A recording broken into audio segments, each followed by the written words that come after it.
Hi, my name is Eric McCardle, Senior Vice President of Advisor Solutions here at Simplify and the author of our latest blog post, Trading at 2's 10's Inversion. We've gotten some great questions from our clients regarding our recent blog, and we want to address those on this video. You've probably heard about the yield curve inversion in the news, but you might be wondering, why is this important? Well, to start, a yield curve, or the treasury yield curve, is essentially the price of money across different points of time. And so in thinking about that, when you hear the term of an inverted yield curve, what that's telling you is that the price of money in the near term, or on the short end of interest rates, is higher than that of on the longer end. And so this inversion in our most recent cycle began in April of 2022. Why is this important? Well, for many, an inverted yield curve is an indicator that we are heading into an economic recession.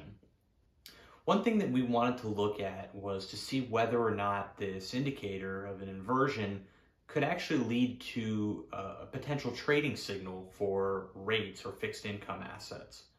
And so we started with the average returns for 2- and 10-year treasury bonds on a forward-looking basis across recent market history. From there, we looked at those same bonds from the beginning of an inversion cycle and assessed their forward-looking returns on a short, intermediate, and long-term basis. And what we found was that, on average, buying bonds from the beginning of an inversion cycle tended to produce above average long-term forward-looking returns. However, in the short and intermediate term, the results were less convincing.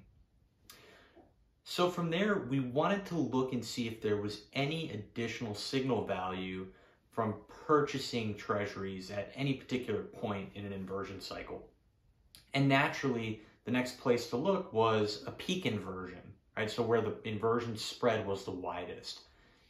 And what we found by doing that was that, again, on average, buying bonds, either 2s or 10s, from that peak inversion level tended to produce above average forward-looking returns across short, intermediate, and long-term forward-looking holding periods across the board, right? And so just as a reference, the current inversion cycle that we're in, we saw the peak inversion happen on December 7th with an inversion spread of 84 basis points.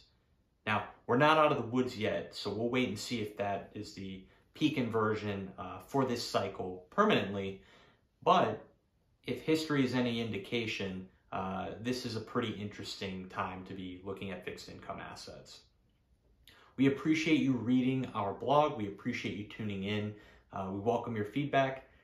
Thank you, and we'll talk to you next time.